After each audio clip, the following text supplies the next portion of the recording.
नमस्कार। आपको और आपके परिवार को हमारे टीम से हार्दिक शुभकामनाएं इस नए साल के लिए और उम्मीद करते हैं कि इलेक्ट्रिक व्हीकल्स सेक्टर के लिए भी ये नया साल काफ़ी अच्छा होगा। पिछले महीने की डेटा देखकर और पिछले साल की सेल्स फिगर देख के तो यही लगता है। आपको भी इसके बारे में बताएंगे, बहुत ही इंटरेस्टिंग डेटा है, तो रहिए साथ में।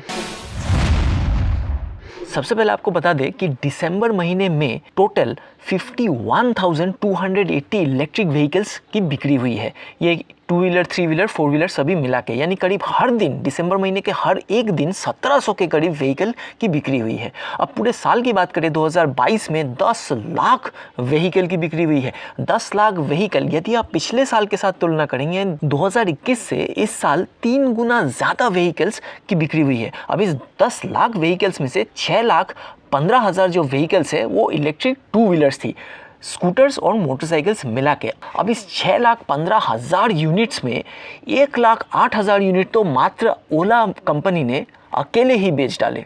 अब बात करते हैं कि ओला के अलावा और क्या क्या कंपनीज हैं और कैसा इन्होंने परफॉर्म किया। बहुत जल्दी से आपको बताते हैं कि 10 व्हीकल्स के बारे में बताएंगे। सबसे पहले 10 नंबर पर बेनलिंग है। बेनलिंग ने 12,500 यूनिट्स बेचे पिछले साल। रिवोल्ट, इसकी जो सेल्स है वो धीरे धीरे डाउन जा रही है। इनोवेशन की ज़रूरत है, नए प्रोडक्ट्स की ज़रूरत है। 14,900 यूनिट्स बेचे इन्होंने पिछले साल। प्योर ईवी भी इसी तरह 14,900 यूनिट्स के करीब बेच पाई पिछले साल। अब 7 नंबर पर आती है बजाज ऑटो। पेट्रोल कंपनी है, इलेक्ट्रिक व्हीकल्स निकाल रही है। चेतक मॉडल को लॉन्च किया। मात्र एक ही स्कूटर के दम पे इन्होंने 24,700 यूनिट्स बेच डाले। लेकिन चेतक जब लॉन्च हुई थी तब वैल्यू फॉर मनी प्रोडक्ट थी। अभी प्राइसेस बढ़ते बढ़ते अभी काफ़ी बढ़ गई है और परफॉर्मेंस उस हिसाब से मिल नहीं रही है। तो बजाज ने जल्दी हार नहीं मानी। उन्होंने चेतक टेक्नोलॉजीज बोल के एक सेपरेट इनकी यूनिट बना दी, जिसका बस काम रहेगा कि डिज़ाइन करो, डेवलप करो और सेल करो इलेक्ट्रिक व्हीकल्स को। उनको पेट्रोल के साथ कोई लेना देना, एकदम नए तरह के व्हीकल्स हमें मिलने वाली है और इनकी शोरूम्स भी खुल रही है। तो आशा करते हैं कि बजाज की ये मूव जल्दी हमें और बेहतर इलेक्ट्रिक स्कूटर्स दिलाती है इस कंपनी से, क्योंकि बजाज का बड़ा एक्सपीरियंस है और वो बहुत फ़ायदा होगा और वो दिखेगा उनके प्रोडक्ट्स में। तो उसी तरह से 6 नंबर पर है दूसरी पेट्रोल कंपनी जो बजाज से काफ़ी बेहतर कर रही है और वो है टीवीएस। पहले ये भी बजाज की तरह ही बेच रही थी अपनी iQube मॉडल्स को, लेकिन उन्होंने उसके बाद iQube की 3 वेरिएंट्स में इन्होंने लॉन्च किए। उसके बाद इनकी जो सेल्स है वो 45,000 पार कर गई पिछले साल। इनफैक्ट 46,200 व्हीकल्स इन्होंने बेचे iQube और iQube की जो मिड वेरिएंट है iQube S से। अभी iQube ST को मार्केट में आना बाकी है, लेकिन ये 2 मॉडल्स के चलते काफ़ी वैल्यू फॉर मनी हो गई है, परफॉर्मेंस बेहतर हो गई और अक्टूबर नवंबर में 8,000 यूनिट्स इन्होंने बेचे हैं। अब 5 नंबर पर बात करती है एथर कंपनी के बारे में। 50,000 यूनिट्स से ज़्यादा बेच दिए हैं पिछले साल। जनरेशन 3 प्रोडक्ट निकालते ही कंपनी की जो सेल्स है वो रॉकेट की तरह ऊपर जाने लग गई। सबसे पहले अप्रैल वगैरह में वो मात्र 2,000 के करीब यूनिट बेच रहे थे, लेकिन उसके बाद इन्होंने जनरेशन 3 निकाली, परफॉर्मेंस बेहतर कर दी करीब करीब उसी कीमत पे, और उसके बाद 7,000 व्हीकल इन्होंने बेचे मात्र पिछले महीने में और ओवरऑल जैसे बताया 51,000 यूनिट्स इन्होंने बेच दिए।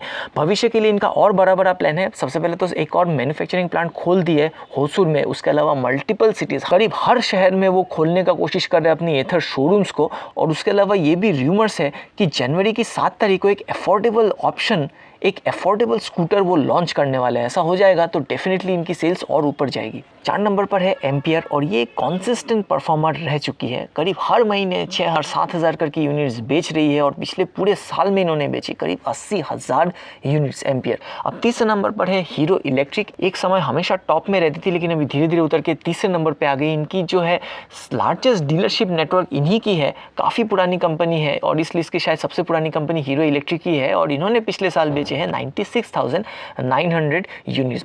और दूसरे नंबर पर है हीरो इलेक्ट्रिक के हर तरफ से कंपीटर ओकिनावा। काफ़ी पुरानी कंपनी है, इनकी भी डीलरशिप काफ़ी ज़्यादा है। हीरो जितनी तो नहीं है लेकिन उससे कम ही है, लेकिन इन्होंने बेचे 1 लाख यूनिट पिछले साल। हाँ, लेकिन दिसंबर महीने में इनकी सेल्स डाउन ज़रूर हो गई थी, मात्र 4,000 के करीब यूनिट बेच पाए थे, जिसके चलते वो 1 नंबर ले नहीं पाया। क्योंकि 1 नंबर पर है ओला इलेक्ट्रिक। 1,08,000 यूनिट इन्होंने बेचे। सितंबर महीने से इनकी जो सेल्स है काफ़ी ऊपर जाने लगी। डिस्काउंट्स इन्होंने दिए, S1 मॉडल को इन्होंने फिर से निकाला तो सितंबर महीने में इन्होंने 10,000 यूनिट बेचे और उसके बाद से अक्टूबर नवंबर दिसंबर हर महीने 15,000 से ज़्यादा यूनिट्स बेच रही है ये कंपनी का आगे जाके भविष्य में काफ़ी और अच्छा होने वाला है, क्योंकि एक तो ओला S1 एयर को भी इन्होंने लॉन्च किया है और इसकी सेल्स चालू हो जाएगी, शायद अप्रैल से आपको स्कूटर मिलनी चालू हो जाएगी। काफ़ी सारे शहरों में वो अभी कोशिश कर रहे हैं अपनी एक्सपीरियंस सेंटर खोलने की और आगे जाके मोटरसाइकिल्स और कार लॉन्च करने के बारे में भी बात कर रहे हैं, एक्सपोर्ट के बारे में बात कर रहे हैं। तो डेफिनेटली ओला इलेक्ट्रिक को अभी एक नंबर से हटाना काफ़ी मुश्किल रहेगा किसी और कंपनी के लिए। ऐसे और वीडियोज़ के लिए चैनल को सब्सक्राइब करके रखिए और आपको कुछ बोलना है तो कमेंट सेक्शन आपका ही है। संकल्प करें, विद्युत चुने।